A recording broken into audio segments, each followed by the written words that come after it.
Good morning students. आस आज आम उत्थान 3 गणितर सप्तम अष्टम बही खोलिबा।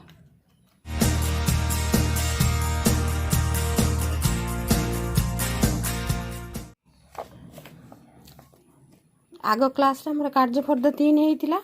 आज हम कार्यफर्द 4। देख कौन लिखा है। बड़ बड़ संख्या थिबा गाणितिक समस्या को उपयुक्त गाणितिक प्रक्रिया व्यवहार करी समाधान करिवो। आमे केमिति भाबरे गाणितिक समस्या गुडी को जो गाणितिक प्रक्रिया द्वारा ताकू समाधान करिवो ताकू आमे एही प्रक्रिया रे देखैबा। एठी देखो जोग दिया हेची शतक आमे दशक घर जाय आमे करछे। एठी दिया हेची 3 अंक विशिष्ट संख्यार जोग करिवार सोपान प्रक्रिया। एठी देखो शतक घरे अछि 5 4, दशक घरे अछि 2 0, एकक घरे अछि 6 3। ताले प्रथम सोपान रे हमर कोन करा हेची ए 6 आ 3 को जोग करा हेची। 6 आ 3 मिसेले केते हुए 9। तापरे आस दशक घर संख्या रे ता पर स्टेप रे देखो 2 आ 0 मिसेले केते होची 2। ता पर स्टेप रे शतक घर संख्या हमर केते अछि 5 आ 4। ए 5 आ 4 मिसेले केते होची 5 4 9। ताले हमर एठी जोगफल केते आइला 929। एटा होची पूरा सिंपल। एटी सब घरे देखो एकक घरे दशक घरे शतक घरे जोग करिवा द्वारा दुईटी अंक जो जोग करिवा द्वारा एक अंक विशिष्ट संख्या ही आछि। तने एगुडी कर तमर किछ असुविधा हबा नाइ। एबे आसो तबे भी एठी तमर जो गोटे एक्सरसाइज रे दिया हेची से एक्सरसाइज रे गोटे गणित ए गणितटा को देखि दियो। क नंबर शतक घरे अछि 5 2, दशक घरे अछि 3 2 आ एकक घरे अछि 8 1। एठी मु खाता रे सेटा को कर देछि। देखो केमिति हारे करा जिवो। ए एकक घरे जो 8 आ 1 रहिछि से 8 आ 1 मिसेले केते हुए 9। आ दशक घरे 3 आ 2 मिसेले केते होउची 3 2 5। आ शतक घरे 5 आ 2 अछि तने 5 आ 2 को मिसेले केते होउची 7। तले एटा भी गोटे सरल जोग क्रिया। ताणु से जोग द्वारा आमे देखिले प्रत्येक घरे दुईटी अंक को दुईटी संख्या को जोग करिवा द्वारा हमर गोटिए एक संख्या एक अंक विशिष्ट संख्या ही आसुची। तणु आमे सिंपल भाबरे ताकू जोग करिके जोगफल लिखि देई परिबा।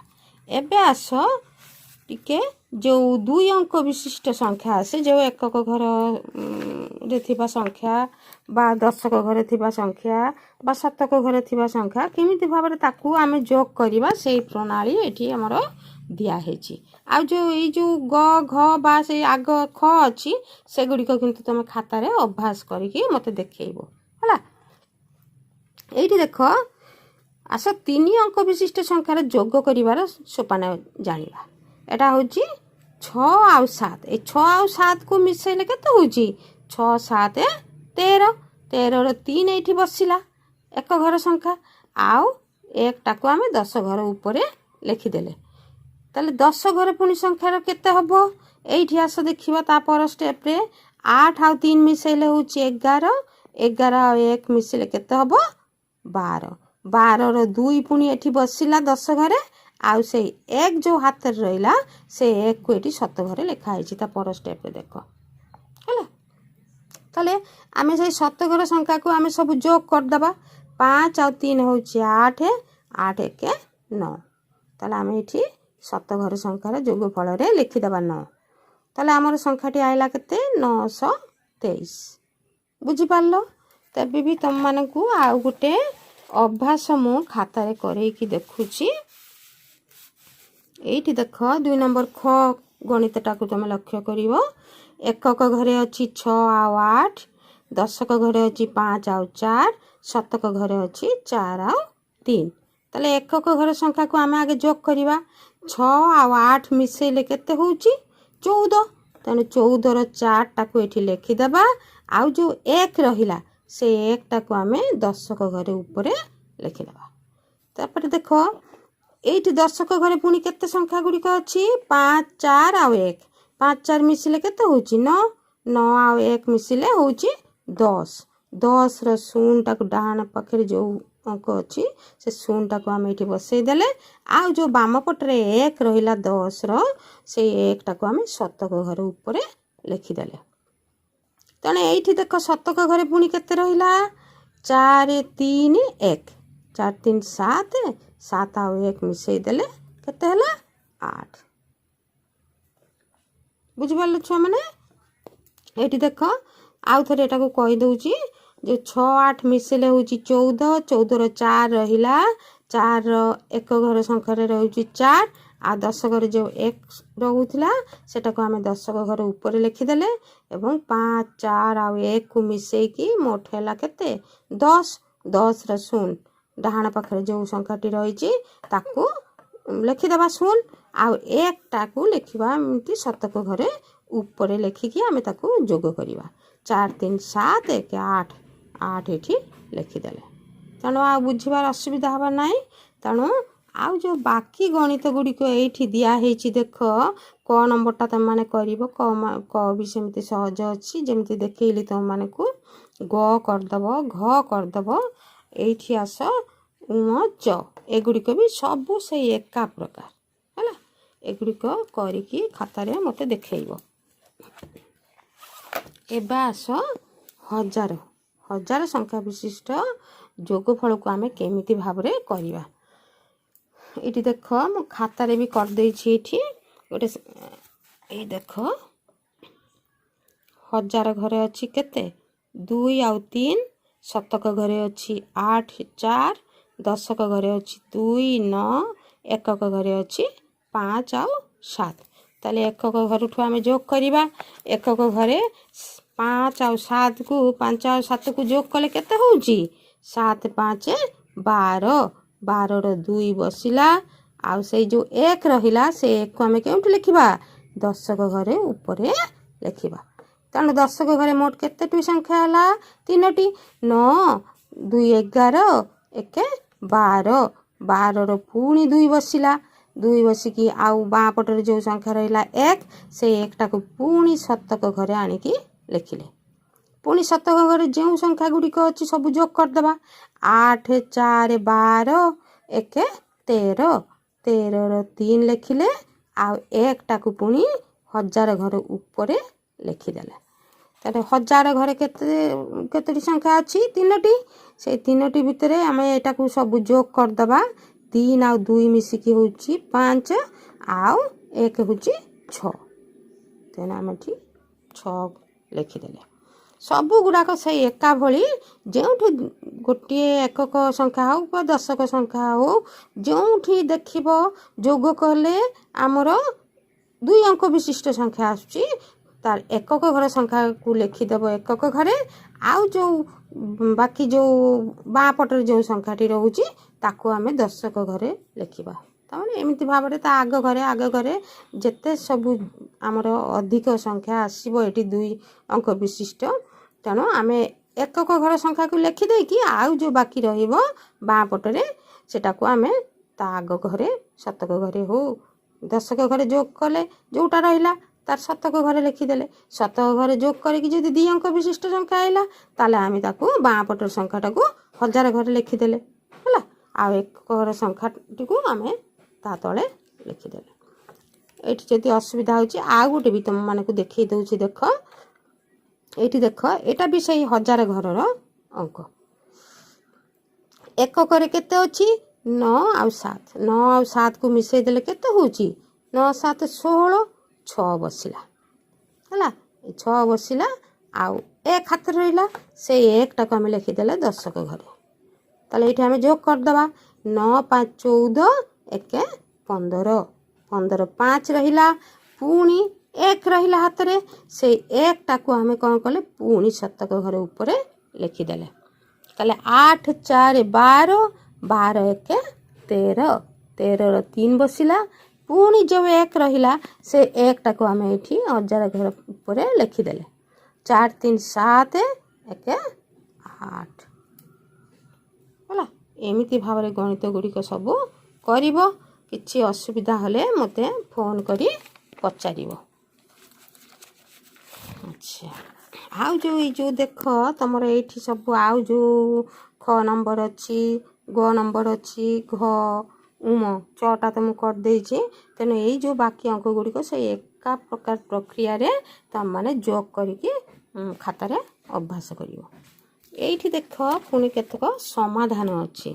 ପ୍ରଥମେ ଗୋଟେ ତୁମର ସମାଧାନ ଦେଖେଇ ଦେଇଛନ୍ତି କେମିତି ଭାବରେ ଲେଖାଯିବ, କ'ଣ କରାଯିବ। ତୁମ ଗ୍ରାମରେ 183 ଜଣ ମହିଳା ଓ 116 ଜଣ ପୁରୁଷ ରୁହନ୍ତି। ତୁମ ଗ୍ରାମରେ ମୋଟ କେତେ ଜଣ ଲୋକ ରୁହନ୍ତି? ଏଇଠି ଦେଖ କେମିତି ଭାବରେ ବାହାର କରିବ ନା, ଗ୍ରାମର ମହିଳା ସଂଖ୍ୟା କେତେ ଏଠି ଜାଣିଲ 183, ତାହେଲେ ଏଇଠି ଲେଖିଲ 183। ଗ୍ରାମର ପୁରୁଷ ସଂଖ୍ୟା କେତେ ନା 116, ତାହେଲେ ତା ତଳେ ଲେଖିଲ 116। ତାହେଲେ ମୋଟ ଲୋକ ସଂଖ୍ୟା ସମାନ କେତେ ନା ଗ୍ରାମର ମହିଳା ସଂଖ୍ୟା ପ୍ଲସ୍ ଗ୍ରାମର ପୁରୁଷ ସଂଖ୍ୟା। ତାହେଲେ ଆମେ ଏଠି ମହିଳା ସଂଖ୍ୟା ଜାଗାରେ ଏଇଠି ଲେଖିବା 183 ଯୁକ୍ତ ଗ୍ରାମର ପୁରୁଷ ସଂଖ୍ୟା ହେଉଛି 116। ଦୁଇଟାକୁ ମିଶାଇ ଆମେ ତାର ଉତ୍ତରଟାକୁ ଏଇଠି ଲେଖିଦେବା।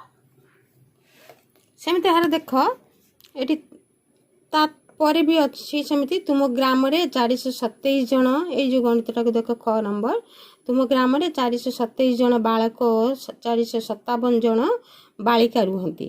ତୁମ ଗ୍ରାମର ମୋଟ କେତେ ଜଣ ପିଲା ରୁହନ୍ତି? ତାହେଲେ ଏଇଠି ବି ଠିକ୍ ସେଭଳି ଭାବରେ ଲେଖିବ ଯେ ଗ୍ରାମର ବାଳକ ସଂଖ୍ୟା ହେଉଛି 427 ଓ ଗ୍ରାମର ବାଳିକା ସଂଖ୍ୟା 457 ଲେଖିଦେଲ।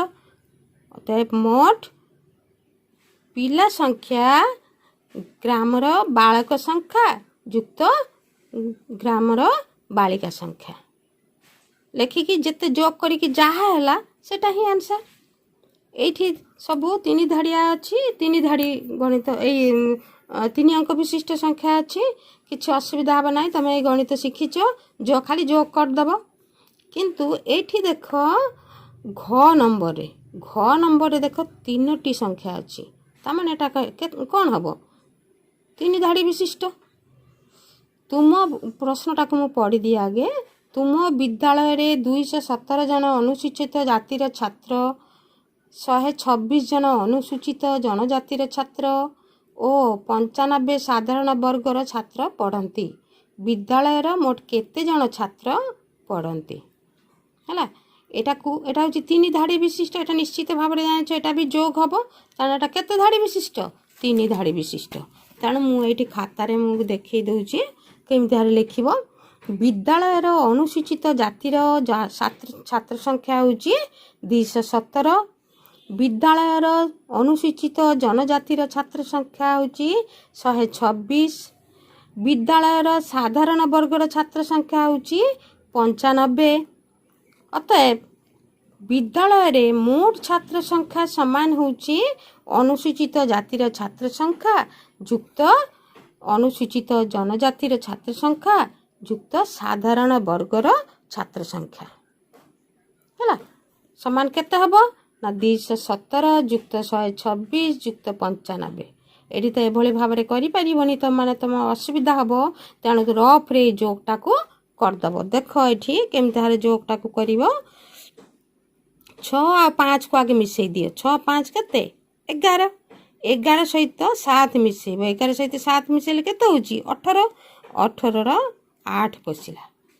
ତାହେଲେ 18ର 8 ବସିଲା, 1 ହାତରେ ରହିଲା। ସେ 1ଟାକୁ ଆମେ କ'ଣ କଲେ? ଦଶକ ଘର ଉପରେ ଲେଖିଦେଲେ। ତାପରେ ପୁଣି ଯୋଗ କରିବା। 9 2 11, 1 12, 1 13। 13ର 3 ବସିଲା, ହାତରେ ରହିଲା 1। ସେ 1ଟାକୁ ପୁଣି ଶତକ ଘରେ ଉପରେ ଲେଖିଦେବା। ତାପରେ ପୁଣି ଯୋଗ କରିବା। 2 1 3, 1 4। ତାହେଲେ କେତେ ଆଇଲା ଯୋଗଫଳ? 438। ସେଇ 438କୁ ତମମାନେ ଏଇଠି ଲେଖିଦେବ। ଏଇଟା ହେଉଛି ଉତ୍ତର। ହେଲା, ତାପରେ ଦେଖ ସେମିତି ଆଉ ଯେଉଁ ଗଣିତ ଗୁଡ଼ିକ ଏଇଠି ଦିଆହେଇଛି,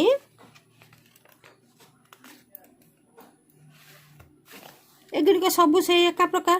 उम भी एका प्रकार, च भी एका प्रकार, छ भी एका प्रकार, किंतु लेखा गुड़िक तुमको बुझी बुझी लेखा पड़ो।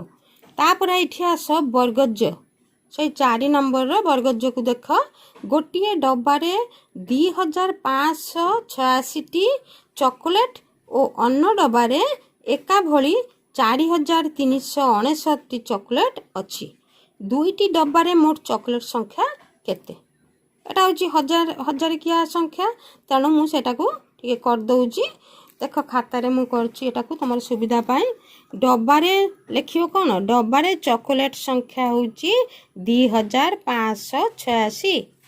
अन्न डब्बारे चॉकलेट संख्या 4369। अतएव दुईटी डब्बारे मोट चॉकलेट संख्या समान गोटे डब्बारे चॉकलेट संख्या युक्त अन्न डब्बारे चॉकलेट संख्या। ताले एठी हम केते लिखिबा? तापर समान चिन्ह देके लिखिबा 2586 युक्त 4369 समान जोग करिवो। एटा जोगटा को रफ रे कर दबो, रफ रे करिकी आंसर टा को एठी लिखि दबो। एठी आसो जोग करिबा। 9 आ 6 केते हला? 15, 15 हला 5, हाथ रे हला 1, से 1 टा को 10 घरे ऊपर लिखि देले। 9 8 17 1 18, 18 8 लिखिदेले। पुणी रहिला 1 हाथ रे, से 1 टाक पुणी 7 घरे ऊपर लिखिदेले। 5 3 8 1 9। एठी आउ किछि 2 अंक विशिष्ट संख्या आसेनी, तेणु एठी हजार घरे जो संख्याटी अछि खाली ताकू ही जोग करके हम लिखिदेबा। 4 आ 2 मिसेली केते होउची? 4 2 6। ताले तमरो उत्तर ठीक आइला। एटी 6985। ताले ताकू हमें लिखिदेबा 6985। एटा ही होउची तार उत्तर। एभली भाबरे तुम माने गणित गुड़िक सब करदेव। टिके लेखा गुड़िक टिके बुझी बुझी लिखिबो, जेमती किछि असुविधा न हुए। जदि किछि असुविधा हबो मते पचारिबो। हो आज पाई एतिकी। समस्ते पाठ भल भारे अभ्यास करो। रहुची, बाय।